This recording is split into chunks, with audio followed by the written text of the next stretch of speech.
담장너머 교회 저녁 사경입니다. 창세기 2장이고요. 하나님과 사람의 바른 관계라는 주제를 발견하도록 하겠습니다. 창세기 2장을 직접 읽으시고 덧붙여져 있는 7가지 질문의 답변을 찾으면서 이 강의를 들으면 더 도움이 될 겁니다. 첫 번째 질문으로 바로 들어가 보도록 하겠습니다. 1번, 일곱째 날에 하나님은 무엇을 하셨나요? 일곱째 날에 하나님은 무엇을 하셨나요? 첫째 날부터 여섯 번째 날까지 하나님은 일을 하셨죠. 창조의 사역을 하셨습니다. 그리고 그것을 다 마치신 후에 안식을 하시죠. 안식을 하셨다는 것은 여섯 번째 날까지 있었던 창조 사역이 이제 완성이 되었다는 것을 의미합니다. 자, 이때 중요한 것은 6 플러스 1이에요. 6 플러스 1. 6일 동안은 하나님께서 일을 하셨고 그리고 하루 동안 하나님께서 안식하셨다. 일곱째 날에는 하나님이 안식하셨다. 이것이 뭡니까? 일주일을 대하시는 하나님의 패턴이죠. 일주일을 대하시는 하나님의 리듬입니다. 하나님께서는 일주일을 그렇게 6 플러스 1으로 사용을 하셨어요. 그런 의미에서 여러분, 우리가 이 하나님의 리듬, 하나님의 패턴에 동참하고 참여하는 것은 하나님의 주권을 고백하는 겁니다. 하나님의 뜻을 따라가는 것이고 하나님께서 이 일주일의 주인이 되신다는 것을 내가 삶으로 고백하는 것이 되는 거죠. 자, 그런 의미에서 두 가지를 이야기할 수 있어요. 하나님의 주권을 고백하는 것이다. 그리고 이 세상과 구별되는 것이다. 왜냐하면 여러분이 더 잘 아시리라고 생각을 합니다. 세상은 경력을 발전시키기 위해서 돈을 더 많이 벌기 위해서 생존하기 위해서 이와 같은 6 플러스 1이라는 하나님의 리듬을 따르는 것에 대해서 거부감을 드러내고 있죠. 그걸 별로 중요하게 생각하지 않습니다. 일을 하기 위해서라면 기꺼이 7일, 8일, 9일, 한 달 쉬지 않고 일해도 된다. 이런 생각들을 사람들 가운데 주입을 해요. 그리고 나서 놀 때는 화끈하게 연차를 써서 일주일 동안 주일이고 뭐고 상관없이 계속해서 노는 것. 이런 것들을 권면을 하고 조장을 하죠. 그런 어떤 리듬 속에 세상이 들어가 있습니다. 따라서 그런 세상의 리듬을 거부하고 그런 세상의 패턴을 거부하고 6 플러스 1이라는 하나님의 리듬과 패턴을 우리가 따라간다는 것은 그 자체로 신앙 고백이 되는 것이죠. 자, 1번, 2번은 신앙 고백적 차원이었고요. 3번, 4번은 실질적인 유익입니다. 예수님께서 안식일은 누구를 위한 것이라고 하죠? 사람을 위한 것, 너희를 위한 것이라고 해요. 안식은 하나님께서 우리의 유익을 위해서, 우리의 복을 위해서 주신 겁니다. 실제로 우리는 여섯째 날까지 열심히 노동을 하고 일곱째 날에는 안식을 취해야 돼요. 그럴 때 우리의 신체가, 우리의 신앙이, 우리의 정서가 건강을 유지할 수가 있습니다. 하나님께서는 사람을 위해서 이와 같이 안식일을 주신 거예요. 그런 의미에서 여러분, 우리는 주일 성수를 힘써 할 필요가 있습니다. 예배의 날이기 때문에 당연히 하나님 앞에 예배를 드려야 돼요. 또 내 영혼을 돌보기 위해서 경건 생활을 해야 됩니다. 성도의 교제를 나누고 이웃을 섬기고 봉사하는 일도 할 수 있다면 해야 돼요. 그런데 그뿐만 아니라 나의 신체, 나의 영혼, 나의 정서를 돌보기 위해서 꼭 안식, 쉼을 가질 필요가 있습니다. 결혼을 하신 분이라면 가정 전체가 그런 쉼을 누릴 수 있도록 여러모로 배려를 해야 되고 고민을 해야 돼요. 그렇게 계획을 세울 수 있기를 바랍니다.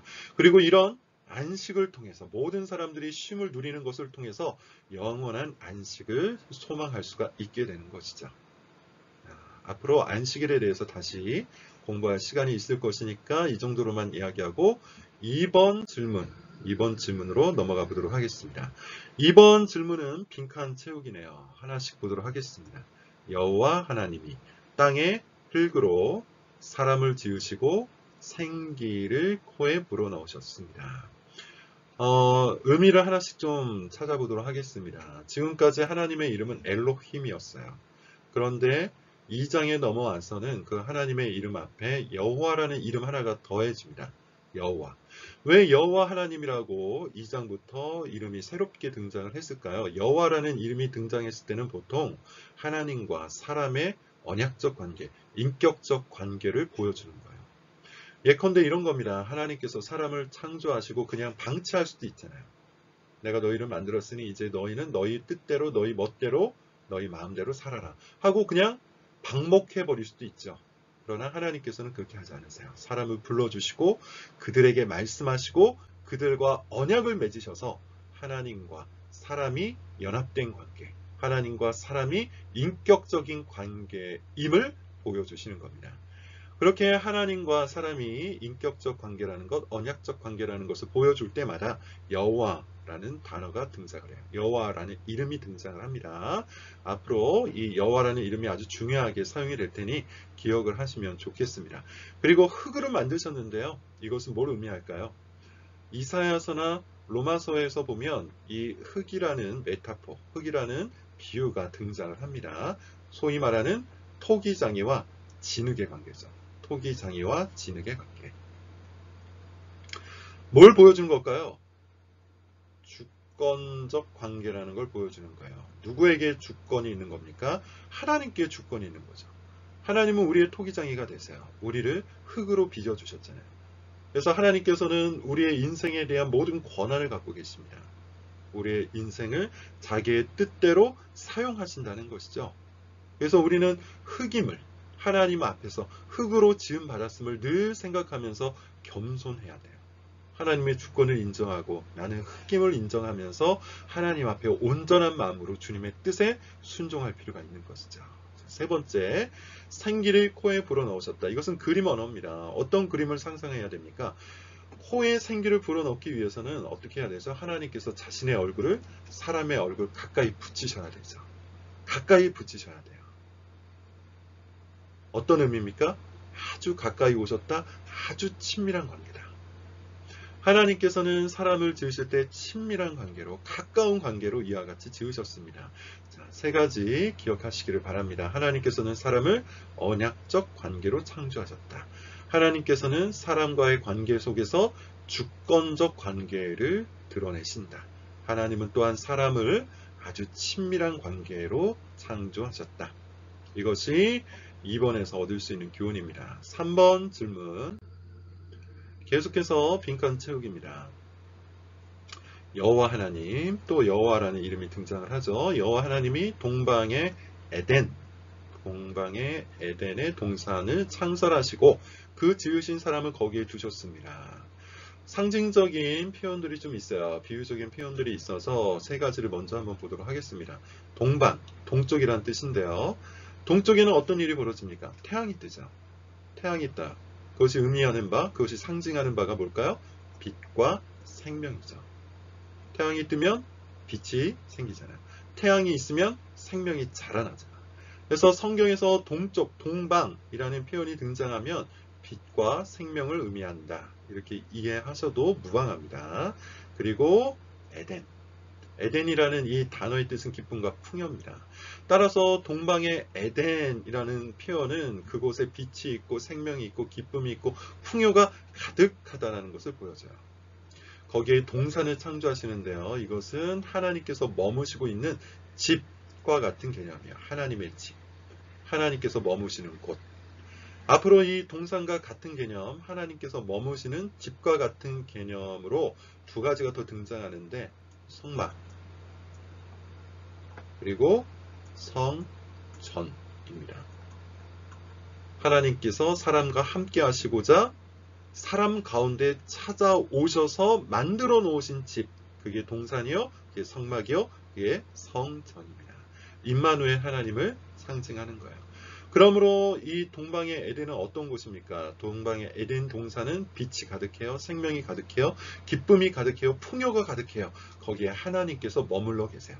그리고 그곳에 여호와 하나님께서 사람을 초대하신 거죠.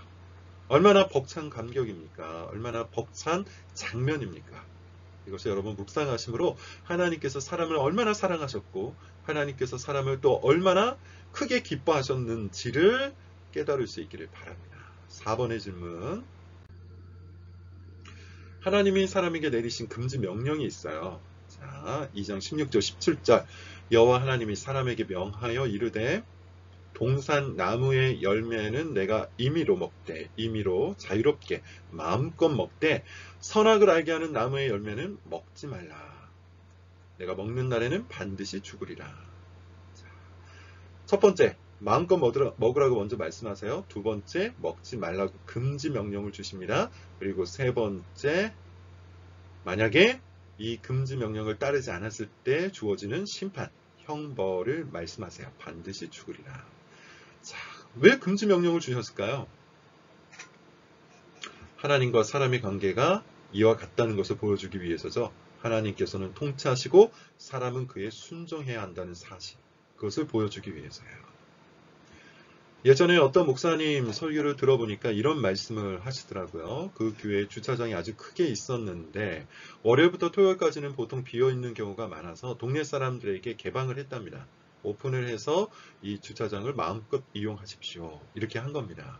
아주 좋은 일이죠. 사실 교회는 주일에만 차들이 많이 들어오잖아요. 그래서 월요일부터 토요일까지는 개방을 하였다. 근데 이 목사님이 말씀하시기를 52주 중에 한 주, 52주 중에 한 주는 주차장을 사용하지 못하도록 한답니다. 개방하지 않는답니다. 무슨 이벤트가 있거나 어떤 일이 있어서 그런 것이 아니라 일부러 그렇게 한다는 것인데 사람들이 오해를 한다는 것이죠. 365일 개방을 하다 보니까 마치 본인들한테 그 주차장을 사용할 수 있는 권한이 있는 것처럼 착각을 한다는 거예요. 본인이 소유권자인지 안다는 것이죠. 그래서 52주 중에 한 주는 아무 이유 없이 그냥 금지를 하셔서 사실 이 주차장의 소유권자가 교회라는 것을, 이 주차장의 권한이 교회에게 있다는 것을 사람들한테 인식을 시킨다는 거예요. 그래서 51주 동안 마음껏 이용하다가 딱 한 주 금지를 시켰더니 사람들이 깨닫는다는 것이죠. 아, 이 주차장의 권한은 교회에게 있구나. 비슷한 겁니다. 하나님께서는 동산 각종 나무의 열매를 마음껏 먹도록 하셨어요. 임의로 먹도록, 자유롭게 먹도록 하셨어요. 그런데 딱 하나의 나무를 금지하셔서 무엇을 깨닫게 하시는 겁니까? 하나님께 주권이 있구나. 하나님께 권한이 있구나. 하나님께 사실 결정권이 있구나. 이것을 깨닫게 하시는 겁니다. 자, 이런 것을 행위 언약이라고 합니다. 행위 언약을 맺었던 이유는 당시의 사람, 아담과 하와에게는 자유의지가 있었어요. 자유의지가 있었다는 것은 무슨 뜻이냐 하면 하나님의 말씀을 지킬 수도 있고 하나님의 말씀을 지키지 않을 수도 있는 자유로운 의지가 있었다는 겁니다. 그 자유의지를 갖고 있는 사람과 하나님께서는 이런 행위 언약을 맺으셔서 사람을 어떻게 하신 겁니까? 지킬 수도 있고 지키지 않을 수도 있는 그런 상황 가운데 주신 겁니다. 그리고 지키지 않았을 때는 심판을 예고로 하신 거예요. 자, 이 행위 언약과 관련돼서는 3장에 더 자세하게 나오기 때문에 그때 설명을 하도록 하겠습니다. 5번 질문으로 넘어갑니다. 하나님은 사람이 혼자 사는 것을 좋아하지 않으셨습니다. 그래서 누구를 지으십니까? 성경의 표현을 빌리면 돕는 배필이라고 해요. 돕는 배필.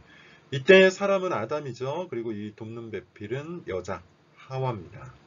자, 왜 하나님께서는 돕는 배필을 지으셨을까요? 왜 사람이 혼자 사는 것을 좋아하지 않으셨을까요? 이유는 하나님께서 관계적 존재, 삼위일체시기 때문이에요. 삼위일체 여러분 아실 겁니다. 성부와 성자와 성령, 성부와 성자와 성령 세 위격이 한 몸이신 것. 그래서 한 몸 안에서 완전한 연합, 완전한 사귐을 갖고 계신 것, 완전한 관계를 이루고 계신 것, 이것이 삼위일체예요. 그래서 이 삼위일체 하나님 모델을 통해서 우리는 하나님께서 관계적 존재라는 것을 깨달을 수 있고 자기 형상대로, 하나님의 형상대로 지음을 받은 사람이 아무런 관계 없이 혼자 사는 것을 보고 좋아하지 않으신 겁니다. 그래서 관계적 존재로서 사람을 만드시기 위해 돕는 배필을 창조하신 것이죠. 자, 그런데 그냥 또 다른 사람 이렇게 표현하지 않고 돕는 배필이라고 표현하셨는데 의미가 뭘까요? 그가 무엇을 돕는 걸까요? 아담에게 주신 두 가지 명령이 있어요. 첫 번째는 소명의 명령입니다. 뭐죠? 땅을 정복하라, 땅을 다스리라. 하나님께서는 사람을 창조하시고 특별히 아담을 창조하시고 아담에게 이런 소명을 주셨어요. 따라서 돕는 배필인 하와는 아담을 도와서 그가 하나님께서 주신 소명을 이룰 수 있도록 해야 되는 것이죠. 또 금지 명령도 주셨습니다. 우리가 4번에서 본 것처럼 선악을 알게 하는 나무의 열매를 먹지 말라. 그런 의미에서 돕는 배필 하와는 뭘 했어야 되죠? 아담을 도와서 이 금지 명령, 선악을 알게 하는 나무의 열매를 먹지 않도록 도왔어야 돼요. 그것을 지키도록 돕는 역할을 해야 했습니다. 그렇게 아담과 하와는 서로, 특별히 하와가 아담을 도움으로 말미암아 소명을 이루고 금지 명령을 지켜 써야 되는 것이죠. 자, 6번째 질문으로 넘어갑니다. 아담은 그 돕는 배필을 뭐라고 합니까? 여자라고 합니다. 여자. 자, 성경의 순서를 잘 보시면 여자라고 먼저 부른 후에 히브리어로는 이샤입니다. 그리고 그 여자에 빗대어 자신의 이름을 남자, 이쉬라고 이야기합니다. 자, 이것은 뭘 보여주냐 하면 동등성과 친밀성을 보여주는 거죠. 여자를 보고서 이샤, 여자라고 이름을 짓고 그에 비추어 자신의 이름도 남자, 이쉬라고 이야기를 합니다. 그만큼 남자와 여자가 동등하고 또한 그만큼 남자와 여자는 매우 친밀하였다. 이걸 보여주는 거예요. 자, 그런데 한 가지가 더 있습니다. 주도성을 보여주는데 남자가 여자의 이름을 지어주죠. 남자가 여자의 이름을 지어준다. 이름을 지어준다는 것은 그가 주도하고 있다는 것을 보여주는 겁니다. 앞에 보면 어떤 장면이 있습니까? 남자가 동물들의 이름을 하나하나 다 지어주고 있잖아요. 그것은 사람이 동물에 대해서 주도권을 가지고 있다. 동물에 대해서 주도성을 가지고 있다. 이걸 보여주는 겁니다. 따라서 남자가 여자의 이름을 지어줬다는 것은 남자가 여자에 대해서 주도성을 가지고 있다는 것을 보여주는 것이죠. 자, 마찬가지로 그 이야기는 조금 더 나중에 해보도록 하겠습니다. 7번. 아담과 하와는 그의 벌거벗었으나 부끄러워하지 않았습니다. 라고 얘기해요. 아담과 하와는 벌거벗었으나 부끄러워하지 않았습니다. 무엇을 이야기하는 걸까요? 부부관계를 보여주는 거예요. 부부관계를 보여주는데 제가 여기에는 적어놓지 않았지만 이런 표현이 있습니다. 그들이 한 몸이 되었다. 연합하였다. 하나가 되었다. 라고 그렇게 표현을 하는데 언약적인 헌신을 보여주는 겁니다. 한 몸이 되었다. 붙어 있었다. 하나가 되었다. 이것은 서로가 서로를 향해서 헌신을 하는데 그저 자기 감정을 갖고 헌신하는 게 아니라 언약. 두 사람 사이에 있는 부부의 언약, 결혼의 언약을 통하여 헌신을 하는 것이죠. 그런 것을 보여주는 것이고요. 온전하게, 완전하게 연합하였다는 것을 벌거벗었으나 부끄러워하지 않았다는 것을 통해서 볼 수가 있습니다. 결혼하신 분들은 어느 정도 공감을 할 수도 있을 것 같은데요. 이제 나이를 좀 먹으면 뭐 20대가 아니죠. 뭐 10대만 되더라도 남자인 저 같은 경우는 엄마 앞에서 옷을 벗는 것이 꽤 부끄럽습니다. 어느덧 자아가 생겨난 거죠. 근데 결혼을 하고 났더니만 제 아내 앞에서는 옷을 벗는 것이 그렇게 부끄럽지 않아요. 부끄럽지 않게 되어가요. 점차 한 몸이 되었기 때문인 것이죠. 자, 이것은 일종의 비유인데요. 아담과 그의 아내가 벌거벗었으나 서로 부끄러워하지 않았다는 것은 그만큼 아주 친밀하게 온전하게 연합을 이루었다는 것을 보여주는 것이다. 그런 하나의 사례로서 비유로 말씀을 드린 겁니다. 자, 2장을 마무리를 좀 해보도록 하겠습니다. 2장의 주제는 하나님과 사람의 관계라고 할 수 있어요. 1장에서는 하나님께서 온 우주 만물을 순서에 따라서 창조하신 것을 말씀하였다면, 그렇게 서술을 하였다면 2장에서는 특별히 6번째 날에 일어난 사건을 조금 더 구체적으로 보여주는 겁니다. 인간 창조에 관한 아주 구체적 장면들을 서술을 한 겁니다. 하나님은 사람이 하나님과 바른 관계, 곧 복된 관계를 맺을 수 있도록 언약을 주셨어요. 소위 말하는 행위 언약이었죠. 하나님과 바른 관계를 맺은 사람은 다른 사람과도 바른 관계, 곧 복된 관계를 맺습니다. 그래서 2장을 잘 보시면 먼저는 하나님과 올바른 관계, 언약적 관계, 그리고 그 다음에는 하나님께서 주신 사랑과 또 다른 관계를 아주 복되게 잘 맺는 것을 보여주죠. 이것이 2장의 주제예요. 벌거벗었으나 서로 부끄러워하지 않았던 아담과 하와의 관계가 이 복된 관계를 보여줍니다. 자, 2장을 갖고 여러분 이렇게 기도하시면 좋겠습니다. 하나님과의 바른 관계, 곧 그분의 통치 앞에서 온전히 순종하는 관계를 위해, 그리고 사람과의 바른 관계, 곧 질서, 그리고 사랑의 관계를 잘 맺어나갈 수 있도록 2장 말씀을 통해서 여러분 기도하시면 되겠습니다. 이상 여기에서 끝내도록 하겠습니다.